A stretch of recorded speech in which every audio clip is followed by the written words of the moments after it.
Assalamualaikum Nanda semua. Ketemu lagi dengan Ibu ya. Ini minggu kita yang keempat. Judul materi kita kali ini adalah tentang sumber daya alam. Dimana sumber daya alam itu secara umum dibagi atas beberapa macam. Ada sumber daya alam yang dapat diperbarui, ada sumber daya alam yang tidak dapat diperbarui. Sekarang kita lihat yang pertama dulu, sumber daya alam hutan. Ya. Oke.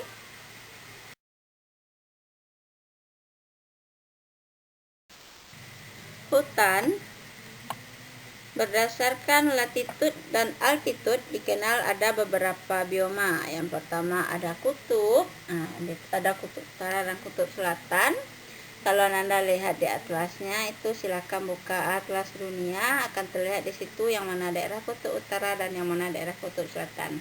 Yang kedua ada tundra. Tundra itu padang lumut ya. Yang ketiga ada taiga. Yang keempat ada hutan temperata. Yang kelima ada hutan tropis. Hutan tropis itu hutan yang ada di daerah tropis ya.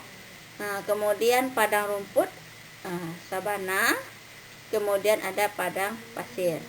Macam-macam hutan, ada hutan konifer, taiga, hutan temperata, hutan gugur, dan hutan yang selalu hijau. Kemudian hutan tropis itu hutan hujan tropis, hutan musim tropis, dan hutan pegunungan. Ya.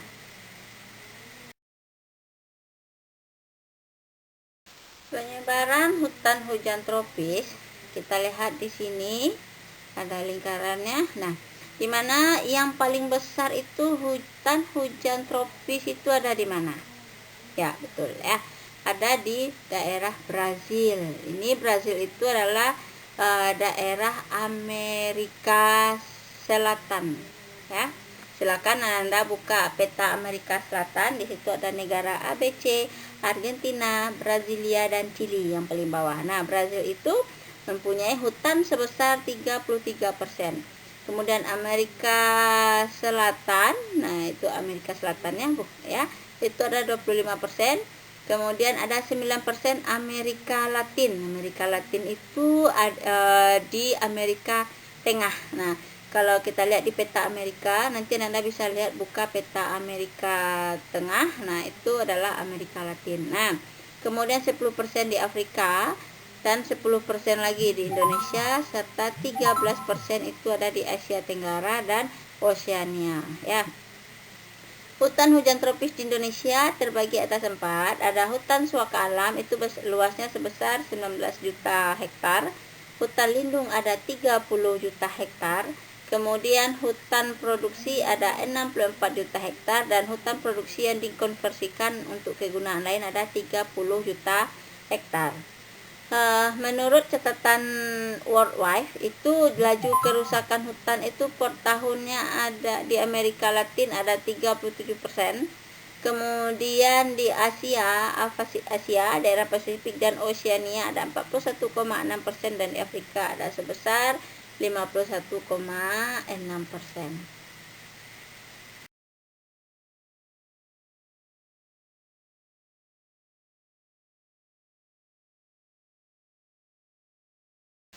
Kita lanjut ya Nanda ya. Kita masuk pada karakteristik hutan tropik. Ya. Karakteristik hutan tropik yang pertama, keanekaragaman tinggi. Maksud keanekaragaman tinggi ini adalah keanekaragaman dari bentuk tumbuhan atau jenis-jenis tumbuhan yang ada di hutan tersebut ya. Kemudian jumlah populasi setiap spesies sedikit, kemudian biomasa tinggi, kemudian siklus materi cepat terjadi. Nah, kemudian persebarannya terbatas atau ada endemiknya ya. Kemudian manfaat hutan atau fungsi dari hutan itu yang pertama adalah sebagai devisa negara atau menambah penghasilan negara, contohnya kayu, hutan, dan damar. Kemudian sebagai penyedia materi dan energi. Maksudnya di sini penyedia materi dan energi adalah sebagai penyedia karbon, penyedia oksigen ya. Kemudian sumber plasma nutfah atau sumber tempat manusia mengumpulkan makanan. Kemudian memperlunak iklim mikro atau mengurangi kecepatan angin, ya. Kemudian memelihara keseimbangan hidrologis.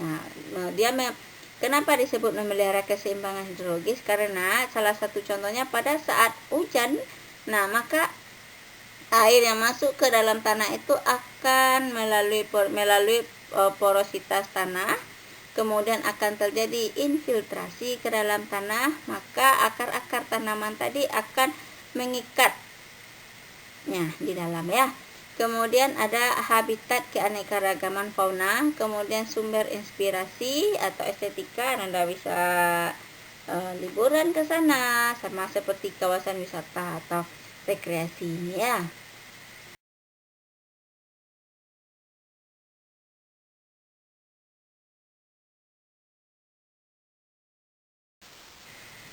Kemudian kita lanjut penyebab kerusakan hutan tropis. Yang pertama adanya pertambahan penduduk. Kenapa dengan adanya pertambahan penduduk hutan bisa mengalami kerusakan? Ya, yang pertama karena penduduk itu memerlukan lokasi untuk tempat tinggal. Kemudian dia memerlukan perumahan untuk tempat tinggal. Tentunya dengan bertambahnya lokasi, kemudian dibangunnya lokasi tersebut menjadi sebuah pemukiman, maka lahan yang awalnya tadi itu berupa hutan akan diambil menjadi areal permukiman, dan pohon-pohon yang ada di situ akan ditebang dan dipergunakan untuk membangun lokasi tersebut, ya. Kemudian karena hutan itu rusak karena adanya perluasan daerah pertanian. Ada juga, ya, yang awalnya masyarakat itu bertani, bercocok tanam, sekarang dia akan membuat ladang. Ladang itu memakai lahan hutan. Kemudian yang ketiga adalah lahan untuk daerah transmigrasi. Kemudian dengan adanya keperluan kayu bakar, kemudian ada konsumsi kayu hutan dunia yang meningkat. Anda ingat saja, semua perumahan, semua mebel itu butuh kayu, ya. Ketidakmerataan kepemilikan lahan, kemudian kesempatan kerja dan pertanian kurang cepat berkembang, kemudian lemahnya pengawasan fungsi pelaksanaan penebangan hutan.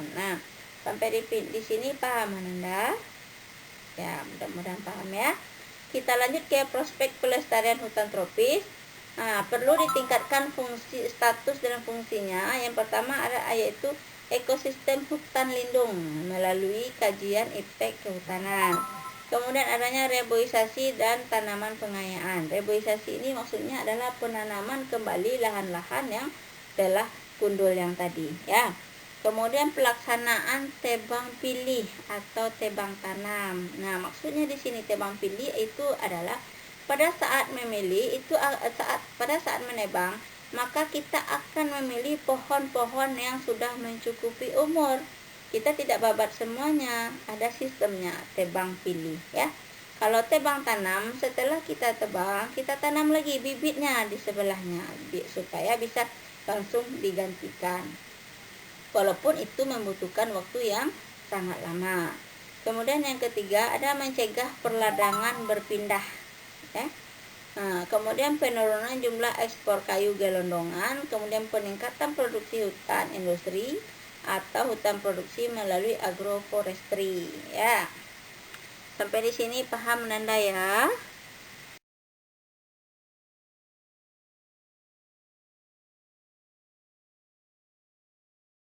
Nanda, kita masuk ke air. Yang pertama kita lihat persebaran air di bumi, ya. Air laut itu kalau dihitung, ya, jumlahnya itu 97,25% di bumi, ya. Sisanya adalah air tawar, yaitu sebesar 2,75%. Dia dalam bentuk salju. Dalam bentuk salju ada 2,6%. Kemudian ada air permukaan 0,03%. Kemudian di air tanah ada 0,65%, dan air di atmosfer itu ada sebesar 0,01%. Berdasarkan letaknya, terdapat di bumi ada air permukaan. Air permukaan itu air yang mengalir. Kemudian ada juga air yang tidak mengalir. Ada es atau gletser, sungai, danau, dan laut ya. Kemudian ada air tanah, yaitu air hujan yang meresap ke dalam tanah dan sering mengandung mineral atau logam berat dalam kadar yang tinggi. Kemudian yang ketiga ada air dalam atmosfer.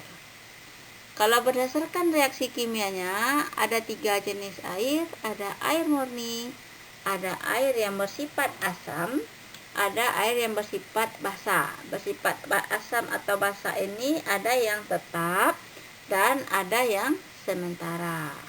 Oke.